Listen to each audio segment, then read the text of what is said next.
Hello everybody, welcome back to my current subscribers and welcome to any new people I've got watching my video today. I've chosen the subject of today's video because I feel it's a pretty hot topic at the moment and something that a lot of consultants are not tapping into for a number of reasons, but it's something that can really help you expand your desk and bring in more clients. So I wanted to make that the focus of this month's video, and that is going to be all about business development calls. Now, at the moment in the UK anyway, we're in a situation where there is a massive influx of jobs and a candidate shortage. So in terms of business development, there's a lot of opportunity to pick up jobs. But as we all know, there's loads and loads and loads of recruiters all going after similar clients, and it means that we're up against a lot of competition. So it's really about making ourselves stand out from the crowd because we want to be the person that these prospective clients pick to work with, because it is all about the relationships we have, and a lot of the time that is why the clients pick us, because they like us, they've built a relationship with us. So at the moment, and I've seen it on LinkedIn, I've seen hiring managers post about it, they are being inundated with emails, speculative CVs, LinkedIn messages, but not calls. So the one way to make yourself stand out at the moment is to pick up that phone. Now, I believe that the best approach to business development is a varied approach, because the people we're trying to contact, and unfortunately at the start, we don't know much about them. So we don't know what their communication preferences are. We don't know how busy they are, where they tend to be, if they got their phone a lot or are they on their computer a lot. So it's quite hard to judge what's going to work for each person.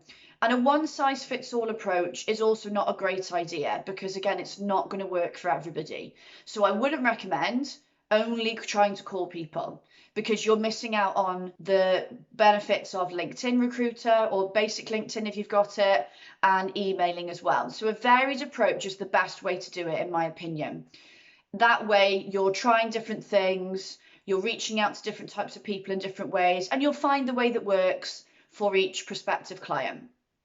So in no way am I saying in this video, drop all the ways that you do business development, you must only pick up the phone, because that wouldn't be the right thing to do.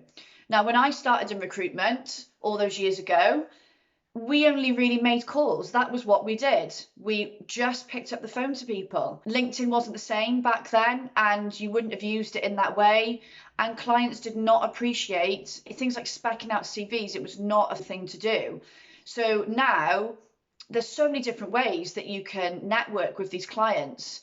And now we're coming out of the COVID restrictions. You've even got things like networking events that you can do. So there's so many different ways, but calling is something that I started doing early in my career, and people seem to now neglect that in favour of doing anything that involves their keyboard. Like I said earlier, the way we stand out is our personality. We're individuals. There's loads of recruiters. There isn't another one of us. But it's really hard to get your personality across in text form, because how the message is perceived, that is in control of the reader, not you. You could spend ages writing a message and think that it sounds really positive, laid back, but that person could take it in a completely different way. When you're speaking to somebody, you've got things like your tone of voice, you've got the words that you use, and although you might be speaking on the phone, you can tell little things like when somebody's smiling or when they're in a good mood. Now, you can also do these things on Teams. There is also a video call option on LinkedIn. So you have got that option where you can have that face-to-face contact and really pick up on people's body language. So you've got that to help you build a relationship with these prospective clients. So I've gone over why I think it's a great thing to do. Now I'm going to share with you some tips, some things to help you when you're going to start making these types of calls, and it will help you build up your confidence as well. If you don't have a direct contact number for whoever you want to call, you are more than likely going to have to go through a switchboard. And that will mean dealing with the gatekeepers, which some people find scary initially, and I totally understand that. It's an unknown thing.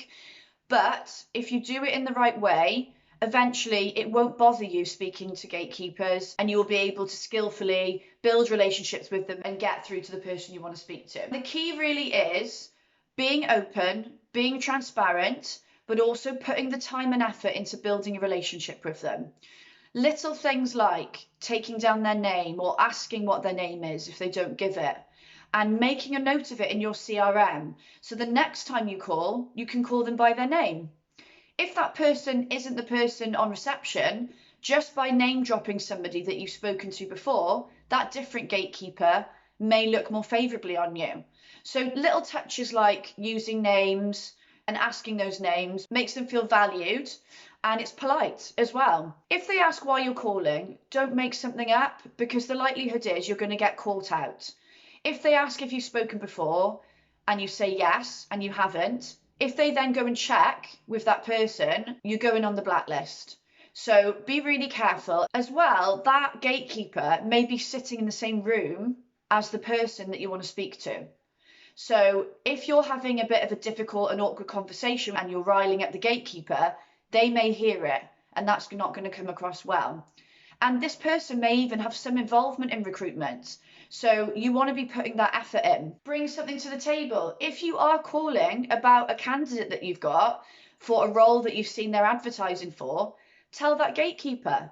Say the reason why you're ringing. Bring something to the table of value so they can pass that message on, and you're much more likely to get put through to that person. You also want to try and get some information from this person, a direct number, an email address, or just when they're going to be available and when would be best to call back. If you don't get put through, but you've come away with something, I would never think that that's not been a successful call. It's great. The nicer you are to them, the friendlier you are, the more you invest in the relationship, the more likely they are to give you that information. So I can't stress enough that you need to treat them as if they are a client. If you do get put through, or if you've got a direct number and you get straight through to the person you want to speak to, you need to make the most of the time you've got with them, because it could be limited.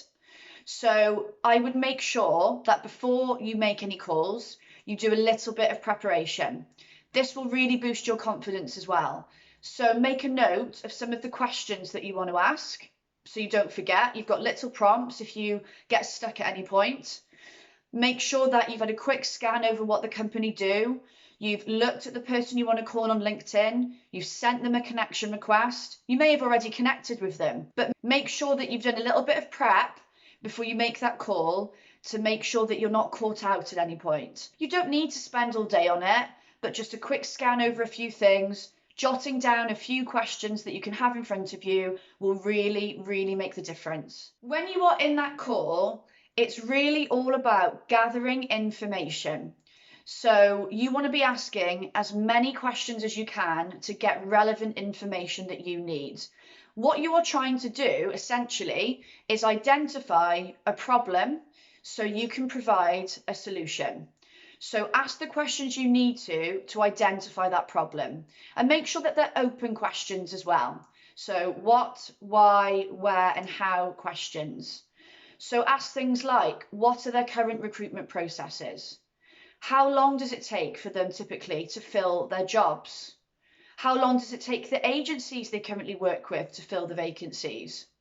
What roles do they tend to struggle to fill? What is the cost of those roles being left open for that long? Asking things like, what projects do they have coming up? How many people are currently in the team? What are their growth plans? When do they expect to need to recruit again? What are the plans for the team? There's loads of questions you can ask, and it can be dependent on the niche you work in as well. Those types of questions will find those sweet spots, those problems where you can come in with the solution, which is to work with you and for you to help support them in their recruitment plans. Now, it's all well and good asking the right questions and gathering information, but you also need to listen. I know it's hard because quite often when you first start making these types of calls, you are a little bit nervous and you ask a question and then your mind automatically reverts to, oh my God, what am I going to ask next?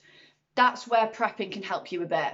But really try to listen to what they say so you can hear and spot the opportunities. If you work in an office where you have the opportunity to record your calls, I would recommend that you do that.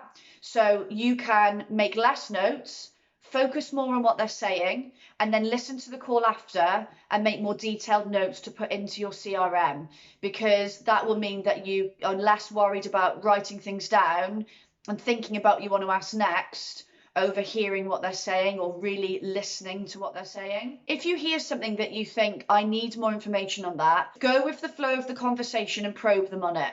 You may have some prepped questions that you need to cover off, but you can come back to those. Don't go in with your pitch or your sell too early in the call. Wait until you've identified those problems, and then you can do that. Of course, you need to introduce yourself at the start, but keep that short and sweet, and then get into the chat, get into the conversation where you can really build rapport, show your personality, and then towards the end, when you've got the information you need, you can pitch in your full services and why they are relative to the issues they've got.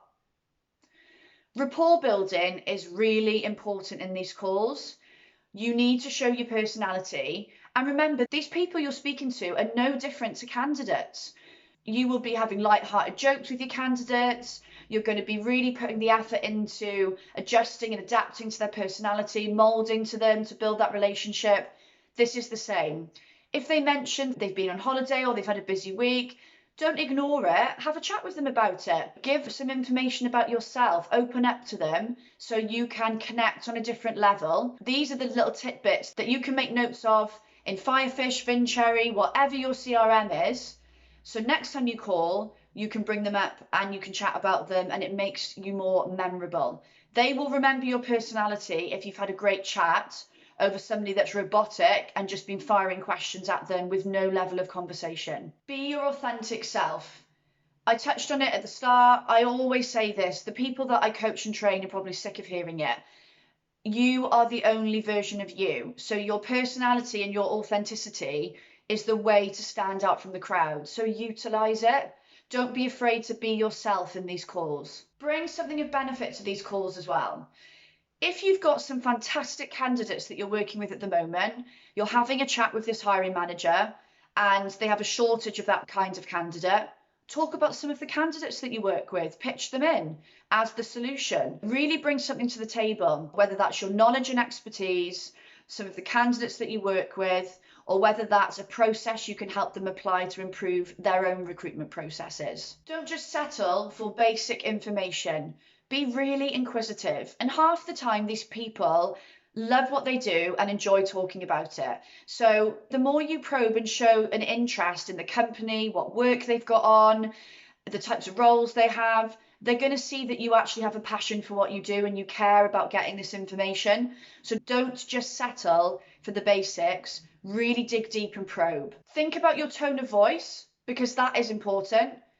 If I was going to just talk in my videos like this, you wouldn't be very interested. You would switch off. You would think, God, Kate doesn't care about what she's talking about. I'm not listening to these videos. Clients and candidates, bear in mind, clients think the same. So if you are picking up that phone and you're hunched over like this and you're talking really quiet and, really nervous, and they're going to pick up on it and it's not going to go down well. So be aware of your tone, your body language, and how you feel before you go into a call as well. And if you do feel very nervous, your confidence is affected, and you feel that you won't be able to put that across in your tone of voice, there are some exercises that you can do to help you. One of which I find works really well is writing down the things that are making you nervous. So it could be the fear of rejection, not being put through, the gatekeeper being rude, the hiring manager putting the phone down. Write them all down in a list, and on the right, write down what you will do if these things happen. Contingency plans as such. You don't know those things are going to happen, and the likelihood of them all happening is very slim, but it's just putting your mind at rest that, okay, if the gatekeeper is rude to me, this is what I'm going to do. And then you've got a backup plan for every scenario so you feel more prepared and organised. There are a few other things that you can do to boost your confidence. If you would like more help and tips with it, just get in touch with me and we can have a quick chat. But think how you felt before you made your first ever candidate calls. You probably felt just as nervous. And now look at where you are and how you just pick up the phone with ease. That's how you will feel eventually about picking up the phone for your business development calls, because it just takes practice. It just takes making it a habit. Eventually, you'll get to a point where you won't think twice about it. Of course, there will be the odd call where it might be really important and you might feel that extra bit of pressure. I still get like that myself. I don't think there'll ever be a time where you never get a little bit nervous about some of the calls, but you'll feel a lot better and you won't be putting them off as much. Think back to how you felt about those first candidate calls and what you did to cope with the nerves and anxiety around that, because that might help you with this. Don't take any rejection that you get personally either, and it is going to happen. It takes persistence and resilience. If you go through to the gatekeeper and they don't put you through the first time, I would not be giving up at that point. That's normal, actually. You need to keep going, invest in building the relationship with them, and try other things as well. Try the hiring manager on LinkedIn, try emailing them, as well as trying to get through on the phone. So, it's that persistence and resilience that's really, really important. If you get straight through to a hiring manager and they haven't got time to talk to you, or they say immediately they've got a PSL, again, don't give up. Just because they've said they've got a PSL doesn't mean they actually have. And even if they do, when is that PSL up for review? How are the agencies performing on it, for example? There's always a way you can create opportunity out of any call. So don't look at any rejection as a negative. Treat it as a gift, a way to create an opportunity, and then think of what the next steps are for you to continue to try and build a relationship with these clients. I could talk all day about business development. It's what I love to do. I absolutely love training people on this subject, but I'm not going to keep you on this video all day because it'd be incredibly boring for you. So if anybody's intrigued, wants to know more, wants some help with making business development calls, or if you've got a team of consultants who are scared to pick up the phone, feel free to book a chat with me through my website, or you can contact me on LinkedIn. We can have some brainstorming. I can help you put a bit of a strategy together, and we can talk about maybe some of the training I can help you with as well. I'm really looking forward to hearing your feedback on this video. Please leave comments below. I will catch up with you next month. Please remember to subscribe if you're new to my channel, and I will speak to you soon.